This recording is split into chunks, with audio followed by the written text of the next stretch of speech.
Alo. Ok,សួស្តីអ្នកទាំងអស់គ្នាថ្ងៃនេះយើងវិលត្រឡប់ជួបគ្នាសាជាថ្មីនៅក្នុងមេរៀនមួយដែលយើងឲ្យឈ្មោះថា Man in the Middle ដែលយើងឬក៏យើងអាចហៅថា Network Spoofing ដែលខ្ញុំនឹងធ្វើការ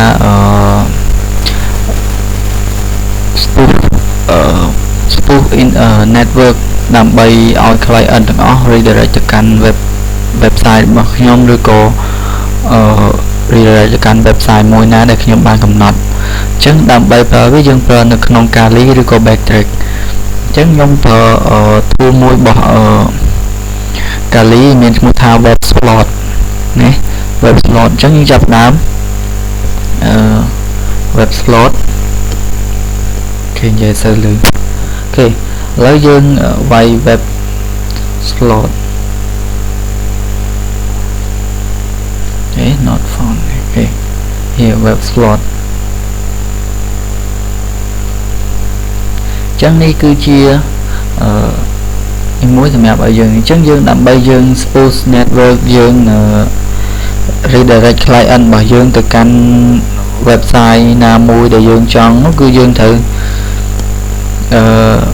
ប្រើ use network slash food តមកយើង show option នេះគឺជាបញ្ហាសំខាន់ដែលយើងត្រូវតែដឹងចឹងអានេះគឺជាអីគេ show option នេះគឺជា requirement ដែលយើងត្រូវអានចឹងទី1យើងត្រូវ ETA0 ដែលយើងឈរលើនេះគឺ ETA0 ដែលយើងឈរលើគឺ Wi-Fi យើងភ្ជាប់ទៅកាន់ Wi-Fi ហ្នឹងដើម្បីឲ្យអ្នក client ដែលនៅប្រើ network ជាមួយយើងហ្នឹងគឺធ្វើការ redirect ទៅកាន់ website ណាមួយដែលយើងបានកំណត់ចាអញ្ចឹងខ្ញុំនឹងធ្វើឲ្យ client ទាំងអស់ redirect ទៅកាន់ website របស់ខ្ញុំគឺមានឈ្មោះថា ca-cambodia.com ឬក៏ website មួយទៀតឈ្មោះថា cam-share.com អញ្ចឹងមេរៀនបន្ទាប់មេរៀននេះគឺយើងឲ្យវា redirect ទៅកាន់ website ណាមួយដែលយើងប្រើ web slot នៅក្នុង Kali ឡើយនេះអញ្ចឹងទី1យើងត្រូវ set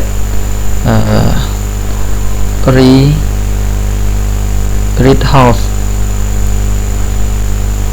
នេះ read host យើងមើលទី1យើងត្រូវ set read host ហ្នឹងអីគេ IP address of any host for redirect with him អញ្ចឹងមានន័យថាឲ្យ client ឲ្យជនរងគ្រោះរបស់យើង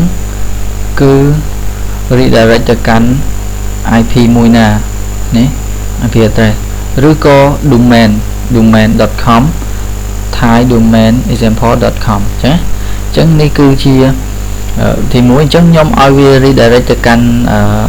website ឲ្យវាទៅកាន់ local host របស់ខ្ញុំក៏បានដែរនេះគឺ local host របស់ខ្ញុំគឺ local host នេះអញ្ចឹង local host របស់ខ្ញុំមាននេះអញ្ចឹងខ្ញុំត្រូវយក IP របស់ខ្ញុំ if config ចឹងនេះគឺ IP របស់ខ្ញុំ101 copy that អូខេអញ្ចឹងខ្ញុំឲ្យវា redirect ទៅកាន់ website ខ្ញុំគឺគេមាន128.ណា enter មកអញ្ចឹងបន្ទាប់មកយើង run វាអូខេចូលផុតហើយ run អ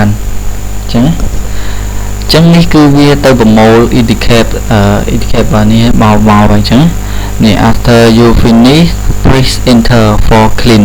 up ណាអញ្ចឹងនេះគឺវាចាប់ផ្ដើមទៅ fill indicate មកនៅលើ website របស់យើងដែលយើងចង់ redirect ហ្នឹងគឺវាប្រមូល client ទាំងអស់គឺ spoof នេះ DNS spoofing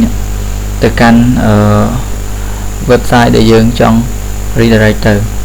អូខេមានតែប៉ុណ្្នឹងទេថ្ងៃនេះអញ្ចឹងនេះគឺជាវីដេអូខ្លីមួយដែល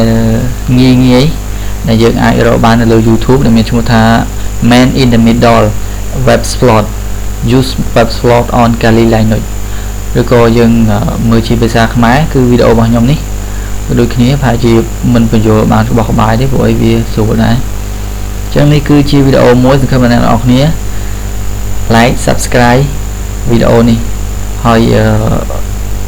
ចំពោះវីដេអូផ្សេងទៀតយើងអាចរកបានជាភាសាខ្មែរនៅក្នុង website របស់ពួកយើងគឺ